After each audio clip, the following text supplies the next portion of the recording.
Jai Hind, dear students. I am your English teacher, Mrs. Ravisha. Our today's topic is our next poem, The Tree. आज का जो हमारा topic है, क्योंकि हमने अपनी yesterday की क्लास में अपना चैप्टर 5 कंप्लीट कर लिया था, The Man Who Loved Trees. So today we will start poem The Tree. So हमने जब लास्ट अपने लेक्चर में the man who loved trees वो रीड किया तो हमने देखा था कि ट्रीज़ हमारे लिए कैसे इम्पोर्टेंट हैं, ट्रीज़ कितने अहम भूमिका निभाते हैं हमारे जीवन में, ट्रीज़ से हमें क्या क्या मिलता है, ट्रीज़ कितना बिग रोल रखते हैं हमारी लाइफ में. सो चलिए इस पोएम को स्टार्ट करते हैं dear students. The trees means पेड़. तो इस पोएम के जो पोइट हैं वो हैं KKN दारूवाला, राइट. इसमें जो पोइट है वो ये बताता है कि कैसे एक पेड़ को, जैसे हम छोटे बेबी की केयर करते हैं उसको ग्रो करने के लिए, उसको बढ़ने के लिए, जो बच्चा छोटा होता है जब उसको बड़ा करते हैं तो कैसे उसका पालन पोषण करते हैं, सेम वैसे ही जब हम छोटा सा पौधा प्लांट करते हैं, छोटा पौधा लगाते हैं तो उसको ग्रो करने के लिए हम उसकी कैसे केयर करते हैं. जब हम उसकी केयर करते हैं तभी वो हमें वापस रिटर्न में भी कुछ देता है, राइट. तो इसमें पोइट ने ये बताया है कि कैसे एक छोटे पौधे से ट्री बनता है और कैसे अगर हम उसकी केयर करेंगे तभी वो ट्री बन पाएगा, अगर अदरवाइज वो वहीं पे डिस्ट्रॉय हो जाता है, नष्ट हो जाता है, उसमें कुछ ना कुछ कमियां रह जाती हैं. So let's we start. कवि कहता है इसमें, next to the track beside our house dad planted a gulmohar, कि हमारे घर के पास वाले ट्रैक में मेरे फादर ने एक गुलमोहर का पौधा लगाया. We tended it. Tended means take care, देखभाल करना. वी टेंडेड इट, हमने इसकी अच्छे तरीके से देखभाल की. वी वाटर्ड इट, हमने इसमें पानी दिया. It wanted more and more, जो भी जिस चीज़ की ज़रूरत थी, खाद डालना, पानी देना, सनलाइट, एयर, हर चीज़, तो हमने इसकी अच्छे से केयर की.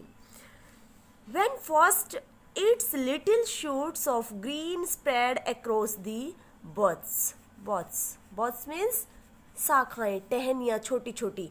जब एक पौधा हम लगाते हैं तो धीरे धीरे कुछ समय बाद उसमें हल्की सी थोड़ी सी शाखा फूटती है, हल्की सी, तो उसको हम बोलते हैं जब नई. तो ये कह रहा है कि जैसे ही पहली बार उसमें पहला अंकुर फूटा, पहली शाखा निकली. And some of us said wow, और हम में से सभी ने कहा wow. Its branches were so low, इसकी जो शाखाएं हैं वो बहुत ही नीची हैं. लो मतलब नीची. We drove the goats away and cows, तो उसकी जब शाखाएं नीची थी तो क्या करना पड़ता था कवि और उसकी फैमिली को, पोइट और उसकी फैमिली को, जो गोट्स, बकरियां और काउज, उनको भगाना पड़ता था. ड्रो अवे, दूर हटाना पड़ता था, क्योंकि नहीं तो वो उनको क्या करती, खा जाती और वो पेड़ जो है ग्रो नहीं कर पाता.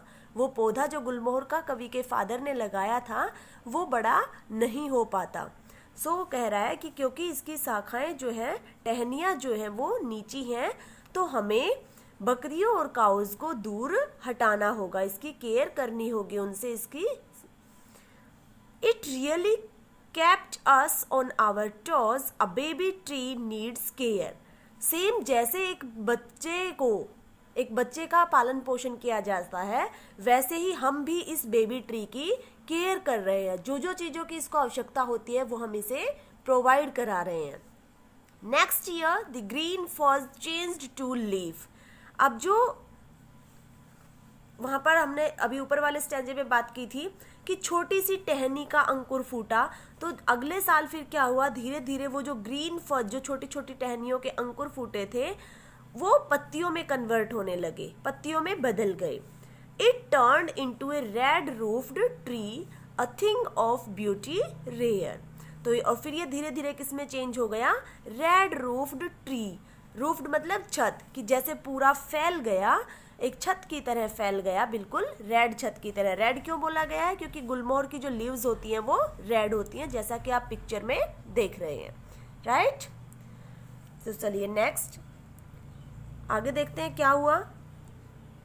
It never spoke to us, of course, कि ये बिल्कुल सही बात है कि ये हमसे कभी बातें नहीं करता, हमसे नहीं बोलता। It just spoke to the winds, ये हवा से बोलता है। And now and then waved to the skies but it gave us everything, कि ये हमसे बातें नहीं करता, हमसे नहीं बोलता, लेकिन ये हवाओं से बातें करता है। हवाओं से बातें करने का मतलब क्या है डियर स्टूडेंट्स? जब अच्छी हवा बहती है तो कैसे इसकी शाखाएं लहराती हैं हवा में, इसकी पत्तियां, मतलब जैसे, तो उससे यहाँ पर ये बताया गया कवि ने। स्काईज से बातें करता है, ऊपर नीचे ऐसे जाता है। But it gave us everything, लेकिन ये हमें हर चीज़ देता है, हर चीज़ हमें प्रोवाइड कराता है। क्योंकि आपने अपने लास्ट लेक्चर में भी मैंने ट्रीज़ के बारे में बताया था, तो आपको पता है कि ट्रीज़ मेडिसिन्स देते हैं, फ्रूट्स देते हैं, वेजिटेबल्स देते हैं, पेपर देते हैं, सो मैनी थिंग्स, है ना। शेड देते हैं, शेल्टर देते हैं, ऑक्सीजन देते हैं। तो but it gave us everything, लेकिन ये हमें हर चीज़ देता है। Its falling flowers and its shade they covered half the track, कि इसकी जो छाया, ये जितनी छाया देता था हमारे आधे ट्रैक को कवर कर लेती थी इसकी छाया। It sheltered us from sun and rain, ये हमें सूर्य की गर्मी से और वर्षा से बचाता है, हमें उससे आश्रय देता है। The tree had paid us back, कि पेड़ जो है वो हमें वापस देता है। अगर हम एक पेड़, छोटा सा पौधा लगा के उसकी इतनी केयर करके उसको बड़ा करते हैं तो वो भी हमें वापस में फिर कुछ देता है। आइदर अगर वो फ्रूट्स का है तो वो फ्रूट्स देगा, वेजिटेबल्स देगा, या फिर अगर सिंपल जैसे ये गुलमोहर का था तो वो क्या करता है, सुंदरता भी देता है कि हमारा घर सुंदर दिखाई देता है। वो हमें छाया भी देता है, वो हमें जैसे उसका अगर हम पशु वगैरह रखते हैं तो वो भी उसके नीचे, कोई यात्री जा रहा है तो वो भी उसके नीचे बैठ सकता है। तो ये कहने का मतलब ये है कवि का कि पेड़ हमें वापस में कुछ ना कुछ देते हैं। अगर हम पेड़ की केयर करते हैं तो पेड़ भी लास्ट में हमारी केयर करता है, राइट। सो आपको समझ में आया डियर स्टूडेंट्स कि पेड़ हमारे जीवन में कितना अहम रोल निभाते हैं। ट्रीज हैं, ट्रीज से ही हमें एवरीथिंग मिलती है, हर चीज हमें ट्रीज से मिलती है। So I hope you will understand this poem. Okay, अगर आपको ये पोएम अच्छे से समझ आ गई है तो डियर स्टूडेंट्स इसके पीछे देखिए, अब हम एक्सरसाइज स्टार्ट करते हैं। This one the exercise. तो आपको